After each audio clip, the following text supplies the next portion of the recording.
তো বন্ধুরা রেডমি কিন্তু তাদের রেডমি নোট 11 সিরিজ ইন্ডিয়াতে কনফার্ম করে দিয়েছে, আর এই ফোনগুলি কিন্তু জানুয়ারি মাসের শেষের দিকে ইন্ডিয়াতে লঞ্চ হবে।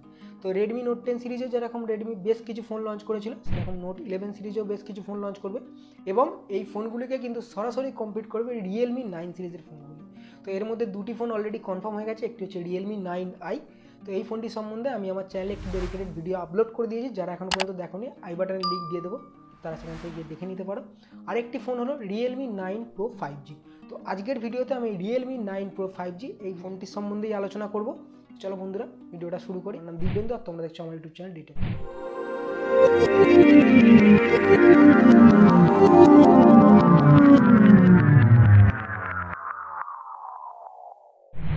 প্রথমে যদি আমি ফোনটির বিল্ড ও ডিজাইন নিয়ে কথা বলি, তাহলে এই ফোনটির কিন্তু ব্যাক প্যানেলে তোমরা কিন্তু গ্লাস বিল্ড দেখতে পেয়ে যাবে। সঙ্গে যে ফ্রেমটি থাকবে সেটি কিন্তু পলিকার্বনেটের ফ্রেম, এবং যে ক্যামেরা মডিউলটি থাকবে সেটি কিন্তু কতকটি রিয়েলমি GT Neo 2 এই ফোনটির মতো দেখতে। এবং যদি ফন্টের কথা বলি, তাহলে কিন্তু ফন্টে আপার লেফট কর্নারে কিন্তু পাঞ্চ হোল ডিসপ্লে দেখতে পেয়ে যাবে। সঙ্গে ডিসপ্লেতে কর্নিং গোরিলা গ্লাসের সাপোর্টও তোমরা দেখতে পেয়ে যাবে। এবং এখানে কিন্তু যে ডিসপ্লেটি ব্যবহার করা হবে সেখানে কিন্তু অ্যাভারেজ সাইজের চিন এবং অনেক থিন বেজেলস কিন্তু তোমরা দেখতে পেয়ে যাবে। তো ওভারঅল যদি ডিজাইনের কথা বলো, তাহলে কিন্তু পার্সোনালি এই ফোনটার লুকস ও ডিজাইন কিন্তু আমার খুব পছন্দ হয়েছে। এই ফোনটিতে কিন্তু 6.59 ইঞ্চের একটি FHD plus OLED display panel ব্যবহার করছে রিয়েলমি, এবং তার সঙ্গে এটি কিন্তু হাই রিফ্রেশ রেটও সাপোর্ট 120 হার্জের রিফ্রেশ রেট সাপোর্টেড কিন্তু তোমরা এখানে দেখতে পেয়ে যাবে। তো ডিসপ্লে এক্সপিরিয়েন্স যদি কথা বলি, তাহলে কিন্তু এখানে ভিউইং এক্সপিরিয়েন্সও তোমাদের যথেষ্ট ভালো হবে, যেহেতু OLED ডিসপ্লে এবং যেহেতু হাই রিফ্রেশ রেট আছে, তো যারা গেমিং করো তাদের ক্ষেত্রে অনেকটাই সুবিধা হবে এবং ভিউজ এক্সপিরিয়েন্সও যথেষ্ট ভালো হবে। তো মাল্টিমিডিয়া পারপাসেও কিন্তু ফোনটা যথেষ্ট ভালো হবে এবং গেমিং পারপাসেও যথেষ্ট ভালো হবে ডিসপ্লের দিক থেকে। রিয়েলমি 9 প্রো 5G এই ফোনটিতে যে প্রসেসরটি ব্যবহার করা হয়েছে সেটি হচ্ছে স্ন্যাপড্রাগনের 695 এই 5G প্রসেসরটি ব্যবহার করা হয়েছে। এটি কিন্তু একটু 6nm টেকনোলজির প্রসেসর, সুতরাং যথেষ্ট পাওয়ার এফিসিয়েন্সি হবে এবং ডে টু ডে ইউজে কিন্তু প্রসেসরটা যথেষ্ট ভালো, খারাপ না। এবং গেমিও কিন্তু তোমরা হালকা ফুলকা করতে পারবে, গ্রাফিক্স রিলেটেড কাজও কিন্তু ভালোই করতে পারবে। এবং এখানে যে র্যামটি ব্যবহার করা হবে সেটি কিন্তু LPDDR4X এর র্যাম এবং UFS 2.2 এর স্টোরেজ কিন্তু রিয়েলমি 9 প্রো 5G এই ফোনটিতে রিয়েলমি ব্যবহার করবে। তো ওভারঅল যদি পারফরমেন্সের কথা বলো, তাহলে ডে টু ডে লাইফ ইউজে কিন্তু ফোনটি কোনো রকম কমপ্লেন তোমরা করতে পারবে না, যথেষ্ট ভালো পারফরমেন্স তোমরা পেয়ে যাবে।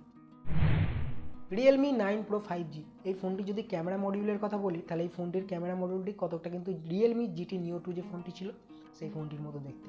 এবং এই ফোনটির যে ট্রিপল ক্যামেরা সেটআপ আছে, সেখানে কিন্তু যে মেন সেন্সারটি ব্যবহার করা হবে সেটি হচ্ছে 64 মেগাপিক্সেলের একটি সেন্সার, সঙ্গে 8 মেগাপিক্সেলের আলট্রা ওয়াইড সেন্সার ও 2 মেগাপিক্সেলের ডেপথ সেন্সার। এবং সেলফিতে যে ক্যামেরা সেন্সারটি ব্যবহার করা হবে সেটি হচ্ছে 16 মেগাপিক্সেলের একটি ক্যামেরা সেন্সার। তো ওভারঅল ক্যামেরা এক্সপিরিয়েন্সও কিন্তু এই ফোনটিতে তোমাদের যথেষ্ট ভালো হবে এবং তোমরা কিন্তু উভয় ক্ষেত্রেই কিন্তু 4K রেকর্ডিং পেয়ে যাবে এখানে, 4K recording. Realme 9 pro 5G এই ফোনটিতে কিন্তু 5000 mAh একটি বড় ব্যাটারি ব্যবহার করা হয়েছে, সঙ্গে 33 ওয়াটের ফাস্ট চার্জিং। এটা যদি 67 ওয়াট হতো তাহলে খুবই ভালো হতো, কিন্তু প্রাইস রেঞ্জটাও তো অনেক কিছু ম্যাটার করে। তো কোম্পানি অনেক সময় প্রাইসের কস্ট কাটিংয়ের জন্য এরকম কিছু করেই থাকে, মেজার ছোটোখাটো এরকম। তো যাই হোক, তো তবুও 33 ওয়াট চার্জিংও কিন্তু 5000 mAh ব্যাটারির জন্য কম নয়, এবং 5000 mAh ব্যাটারি এবং 6nm এর প্রসেসর। আমি কিন্তু এটা রিয়েলমি 9i এই ফোনটার যখন ভিডিও বানাই তখনও বলেছিলাম যে 6nm প্রসেসর যেহেতু যথেষ্ট পাওয়ার এফিসিয়েন্ট, তো 5000 mAh ব্যাটারি এনাফ, 1-1.5 দিন অবশ্যই ব্যাটারি ব্যাকআপ তোমরা পেয়ে যাবে।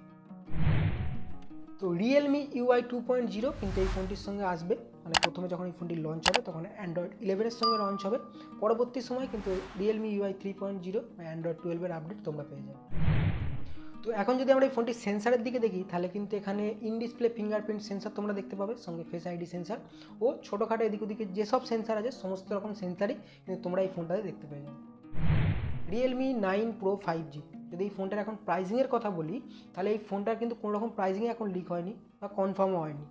তো যতটা বলা যাচ্ছে বা বলা হচ্ছে যে এই ফোনটার যে প্রাইজিং হবে সেটি হচ্ছে কিন্তু 18 থেকে 21 হাজার টাকার মধ্যে, অবশ্যই ইন্ডিয়ান রুপি।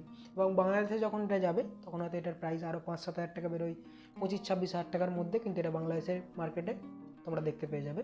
তো যাই হোক, তো এই প্রাইস রেঞ্জে কিন্তু ফোনটা খারাপ নয়, বেস্ট না হলেও কিন্তু ভ্যালু ফর মানি ফোন।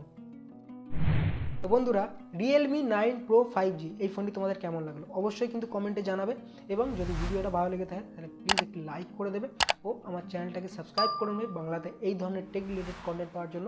এবং পাশে থাকা বেল আইকনটা কিন্তু অলে সেট করতে একদম ভুলবে না, কারণ আমি যদি কোনো ভিডিও আপলোড করি সবাই যদি অলে করা থাকে তাহলে সমস্ত ভিডিওর সব নোটিফিকেশান সবার আগে তোমাদের কাছে পৌঁছে যাবে।